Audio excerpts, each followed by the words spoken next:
बताऊंगा मैं। रविंद्रनाथ टैगोर, जन गण मन अधिनायक जय हे भारत भाग्य विधाता, पंजाब सिंध गुजरात मराठा, किसने लिखा? रविंद्रनाथ टैगोर, कलकत्ता के रहने वाले। राष्ट्रगान है ये, नेशनल एंथम।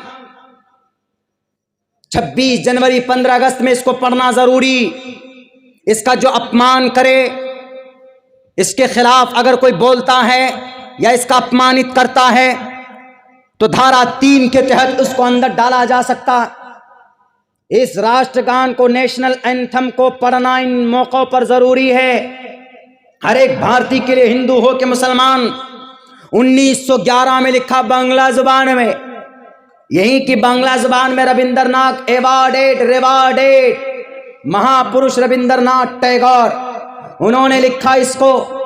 लिखने के बाद 1911 में, 1911 के अंदर इसको एक्सेप्ट किया बाज़ाब्ता। 1911 27 दिसंबर को इसी कलकत्ता के वो जो ग्राउंड है, परेड के जो ग्राउंड है, वहां पर कांग्रेस का एक बहुत बड़ा सम्मेलन हुआ, वहां पर पढ़ा गया था इसको।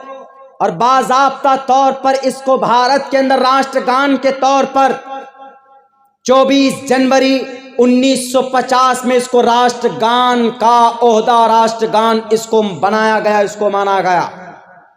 और राष्ट्रगीत क्या है?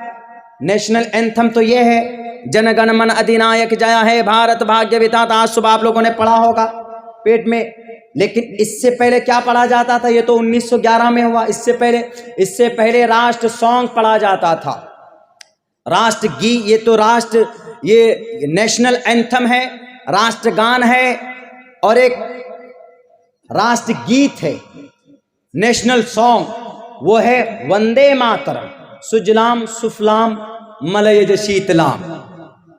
वंदे मातरम, ये कब किसने लिखा? किसी बंगाल के आदमी, बंकिम चंद्र चट्टोपाध्याय, बंकिम चटर्जी बोलते, ये भी कलकत्ता ही कही थे, इन्होंने लिखा। लेकिन इसके अंदर करेक्शन सही किसने की? रविंद्रनाथ टैगोर ने। ये कब लिखा गया? 1882 में लिखा गया। 1882 में लिखा गया और 1886 में कांग्रेस के ही उस अधिवेशन में इसको पढ़ा गया। कहां? ये कलकत्ता में। इसको भी कब राष्ट्रगान नहीं, राष्ट्रगीत का ओहदा कब मिला? यही 1911 को, ये 24 जनवरी 1950 को भी इसको राष्ट्रगीत माना गया। ये हर किसी के लिए पढ़ना जरूरी नहीं है। क्यों? इसको एक पॉइंट कम मिले, क्योंकि इसके अंदर कहा गया वंदे मातरम सुजलाम सुफलाम मलयज शीतलाम, और भी पूरा लंबा है, लेकिन शुरू के अंदर वंदे मातरम। मैंने इसके ऊपर कई जगह पर इसका एक्सप्लेन किया। इसका मतलब है उस वक्त के जो कानून साज असेंबली के जो मेंबर थे, तज़किरा होता था ना, कोई चीज पास किया जाता था तो एतराज किया गया कि नहीं, वंदे मातरम में माँ दुर्गा की पूजा की बात की गई, माँ भूमि की पूजा की बात की गई, और इस्लाम के अंदर इसका कोई महत्व नहीं, अल्लाह के अलावा किसी के सामने सर नहीं झुक सकता, हमारा अल्लाह के सामने सर झुकता, इसलिए हम नहीं मानते, इसको खारिज कीजिए। तो इसकी वजह से इसको राष्ट्रगान का दर्जा नहीं मिला, राष्ट्रगीत इसको बनाया गया। 2-3 पॉइंट उससे इसको कम बनाया गया। ये पढ़ना हर किसी के जरूरी नहीं, राष्ट्रगान पढ़ना जरूरी। राष्ट्रगान पढ़ते भी हम जनगण मन को, लेकिन खुशी की बात यह है बंगाल वालों के लिए, इन दोनों गीत को लिखने वाला रचयिता भारत के अंदर बंगाल के ही आदमी है। बताइए, तो कम विद्वान है जनाब, सबसे ज्यादा विद्वान आदमी यही के होते हैं। इतिहास में बड़ा बड़ा काम बंगाल के लोगों ने किया, आपके बंगाल के लोगों ने।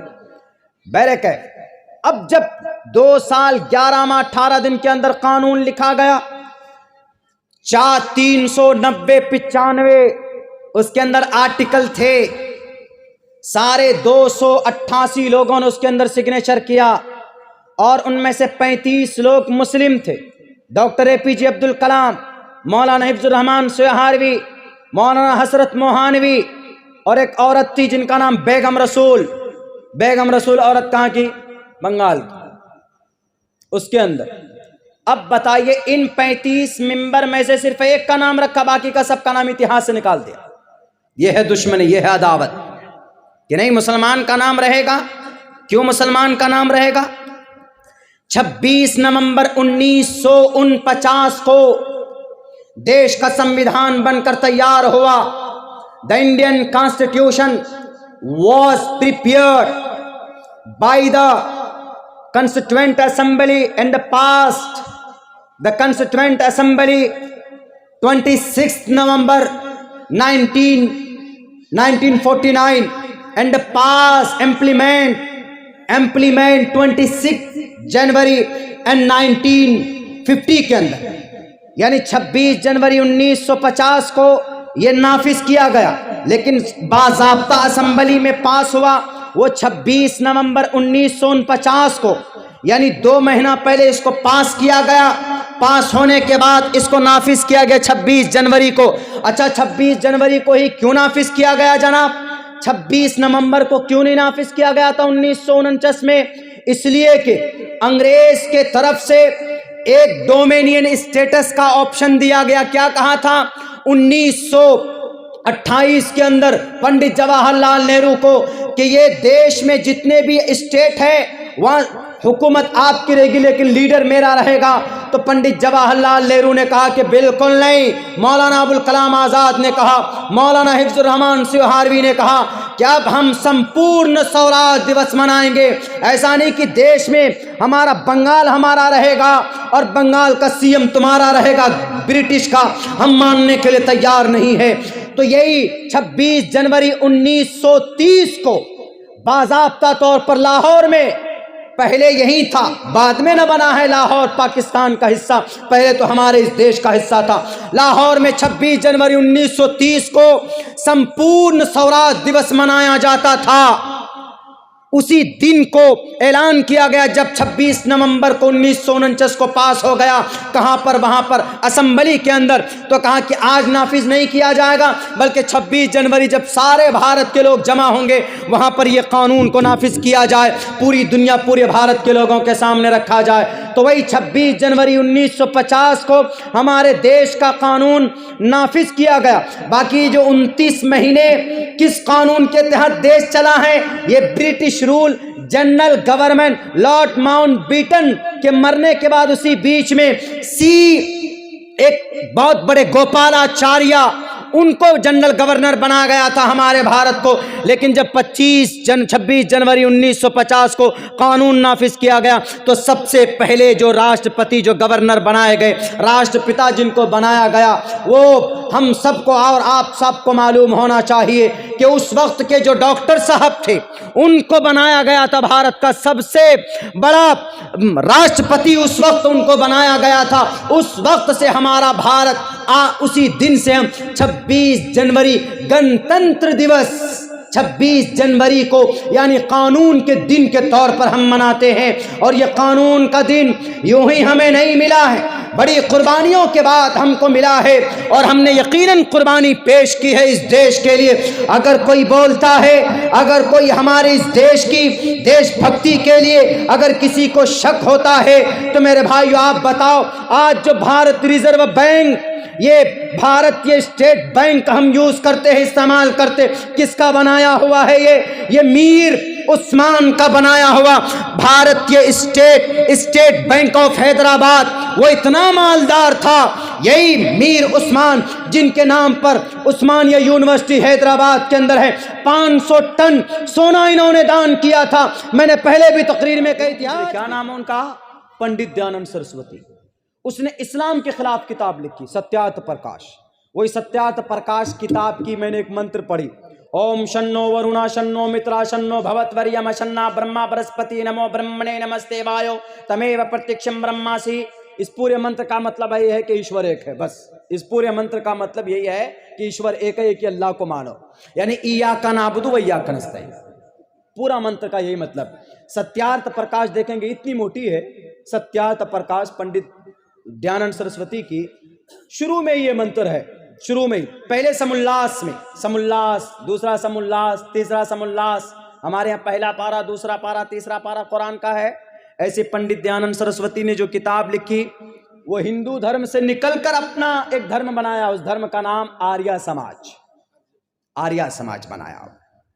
हमको एक आदमी इस किताब को कहाँ पर दिया था? भोपाल में गए थे प्रोग्राम में, तो उन्होंने कहा मौलाना this is gift and for you, आपके लिए। हमने कहा बिल्कुल दीजिए। लेकर जब हमने पढ़ा ओम शन्नो वरुण हम पढ़े, हमने कहा कि भाई ये तो सूर्य फातिहा का तर्जमा इन्होंने संस्कृत में कर दिया। संस्कृत लैंग्वेज अगर आप जानते हैं तो बहुत सारी अच्छी बातें ग्रंथों में मौजूद है जो ये लोग नहीं जानते। चूँकि मोहम्मद रसूलुल्लाह सिर्फ कुरान और हदीस में उनका तज़किरा सीमित नहीं रखा, बल्कि वो तो ऑथेंटिक है, लेकिन कहीं ना कहीं मोहम्मद रसूलुल्लाह की आमद से पहले पेशीन गोई की गई थी बाइबल में, इंजील में, मता, मरकस, लोका, यूहन्ना, बरनयास में, आवास्था में, दसातीर में। तब ना वो वर्का बिन नौफल खदीजतुल कुबरा के चचेरे भाई ने सुनकर कहा कि मोहम्मद तुम तो आखिरी नबी हो, ये वही नामूस है, ये वही फरिश्ता है जो हजरत मूसा पर वही लाते थे, ये वही है। चूंकि आपकी पूरी औसाफ को बयान किया, पूरी औसाफ को पहले, तो वही तो हर जगह के ऊपर मोहम्मद रसूलुल्लाह का तज़किरा मौजूद। जब उन्होंने हमको किताब दी, जब हमने पढ़ा उसको, तो पढ़ने के बाद इतनी अच्छी अच्छी बातें उसमें लिखी हुई उस किताब में, अगर आप स्टडी करेंगे तो आखिर उस किताब के आधे से आगे जाएंगे तब एतराज किया है इस्लाम पर। पूरी किताब इस्लाम के खिलाफ लिखी उसने, कुरान के खिलाफ, इस्लाम के खिलाफ। लेकिन कभी कभी अल्लाह तबारक व तआला जालिमों के कलम से भी अच्छी बातें लिखवा देता है, जालिम के जुबान से भी हक बात कहलवा देता है। उन्होंने साहब कहा नमो ब्रह्मणे, नमो सजदा करो ब्रह्मणे, ब्रह्मन मतलब अल खालिक, सजदा करो अल खालिक को। खालिक कौन? अल्लाह। नमो सजदा करो किसको? अल्लाह को। बात वही कही जो कुरान में नमो ब्रह्मणे नमस्ते वायो तमेव प्रत्यक्षम ब्रह्मासी, और उसी ब्रह्मा से तुम मदद तलब करो। ब्रह्मा का मतलब अल खालिक कुल्ली शै, संस्कृत है, लेकिन बात कही गई कुरान की। आगे क्या लिखा? आगे लिखा मात्रमान पित्रमान चार्यवान पुरुषो वैदः प्रशस्ता धार्मिकी विदिति यस्य सामास्मगमः। बच्चे को अगर नेक बनाना हो तो माँ का, बाप का, गुरु का नेक होना जरूरी, उनका जिम्मेदार होना जरूरी। ये दूसरा मंत्र है उसका। लेकिन ये चीज कहां है? ये मंत्र नहीं है, ये नबी पाक अलैहिस्सलाम ने क्या क्या, कुल्लुकुम राइन व कुल्लुकुम मसऊलन अन रइयतिही। तुम माँ हो, तुम्हारा बच्चा क्या करता है, तुम जिम्मेदार। तुम बाप हो, तुम्हारा बच्चा नमाज नहीं पढ़ता, तुम जिम्मेदार। तुम कौन हो? तुम टीचर हो, तुम्हारा स्टूडेंट खेलता है तो तुम जिम्मेदार। कुल्लुकुम राइन व कुल्लुकुम मसऊलन अन रइयतिही। मात्रमान माँ, पितृमान पिता, चार्यावान उसके गुरु, ये जिम्मेदार हैं बच्चों को दीनदार बनाने के लिए। और माँ का दीनदार होना जरूरी है। परशस्ता धार्मिकी विशिषी विद्यते मास्मगमः। माँ का बच्चे को दीनदार बनाने के लिए माँ का दीनदार होना जरूरी है। अगर माँ आपके घर में दीनदार है, नमाजी है, कुरान पढ़ना जानती है, तिलावत करना जानती है, तो फिर उसका बच्चा भी आहिस्ते आहिस्ते माँ को देखकर नमाज पढ़ना सीखेगा। हम जब नमाज पढ़ते हैं तो छोटा सा बच्चा आकर के खड़ा हो जाता है, वो भी नमाज पढ़ने लगता है। वो पूछता है कि क्या कर रहे हैं? हम कहे कि बेटे नमाज पढ़ रहे हैं। उसके दिमाग में बैठेगी, जब सूर्य फातिहा पढ़ेंगे हम कभी, तो बच्चा वो भी पढ़ेगा, उसको वो रिपीट करेगा। तो ये चीज बताइए, दुश्मन है पंडित दयानंद सरस्वती, बड़े बड़े उलमाए किराम से मुनाजरा हुआ उनका, किसी से जीते नहीं, अलग बात है, हारे ही है हमेशा। और भी अच्छी बात उन्होंने अपनी किताब में लिखी, क्या मैंने अभी उसका तज़किरा किया, दृष्टिपूताम वस्त्रपूताम जलम पभेद। अल्लाह के नबी की सुन्नत क्या है? जब तुम पानी पियो तो देख कर पियो। गिलास है, लेंगे, ऐसे नहीं कि बस ढरकना शुरू कर दिया, नहीं, पहले पानी को देखे कुछ है तो नहीं उसमें। वस्त्रपूताम जलम पभेद, कपड़े से छान कर पानी पियो, मतलब उसको देख कर पानी पियो। अगर उसमें कुछ गिरा है तो उसको छान दो। जलम पभेद वस्त्रपूताम दृष्टिपूताम, कोई बात बोलो, दृष्टिपूताम सत्यपूताम, वदेद वाचम, वादा करो तो उसको पूरा करो। वफू बिलाहदी, सत्यपूताम, जब भी बात करो तो सच बात करो। वदेद वाचम जलम पभेद, अगर तुम इन बातों का ख्याल रखोगे। दृष्टिपूताम, मुस्तकबिल के बारे में कोई बात करो तो सोच समझ कर करो, अनाप शनाप मत बोलो। कहीं पर कोई मशवरा दो तो सोच समझ करके दो। घर में कोई बात होती है, किसी को कुछ कहना है, झगड़ा हो रहा है, बहस हो रही है, तो सोच समझ कर अपनी जुबान को काबू में रख कर बात करो। किसी को बुरा भला मत कहो, झूठ मत बोलो, सत्य पूताम, सच बोलो। इसलिए कि इन्न सिद्क़ युंजी वल किज़्ब युहलिक, सच्ची बात करो, सच्चाई आपको निजात दिलाती और झूठ बात आपको हलाकत में डाल देती। एक झूठ को एक सच, एक कहते हैं ना कि आदमी कभी कभी ऐसा होता है कि जनाब एक सच को झूठ बनाने के लिए 70 मरतबा उसको झूठ बोलना पड़ेगा। तो बेहतर है कि एक सच को सच बोल दो, वक्ती तौर पर दिक्कत होगी लेकिन उस सच्चाई की बरकत से आपकी ज़िंदगी के अंदर कभी कष्ट नहीं आएगी। यकीन का पहचान, यकीन का फार्मूला नबी पाक अलैहिस्सलातु वस्सलाम की सुन्नत है और उनका हुक्म है। लेकिन दुश्मनों ने भी अपनी किताबों के अंदर जगह दी है, क्योंकि उनकी किताब मुकम्मल नहीं होगी जब हमारे आका नबी पाक अलैहिस्सलातु वस्सलाम का तज़किरा अपनी किताबों में नहीं करेंगे तो उनकी किताब नाक़िस और नामुकम्मल रहेगी। इसलिए पंडित दयानंद सरस्वती जी ने भी अपनी किताब के अंदर मोहम्मद रसूलुल्लाह सल्लल्लाहु अलैहि वसल्लम का तज़किरा किया। मेरे भाइयों, मेरे साथियों, हमें लोगों को असल में होता यह है कि हम लोग इन ऐतिहासिक बातों को वर्णन नहीं कर रहे, तज़किरा नहीं कर रहे। करना ज़रूरी है, जहाँ पे भी जिस फील्ड में भी रहे। वो तो वक्ती तौर पर भी ऐसा है कि हमारा नाम, हम लोगों का नाम हर जगह से काट काट कर ख़त्म करने की कोशिश की जा रही। यही 26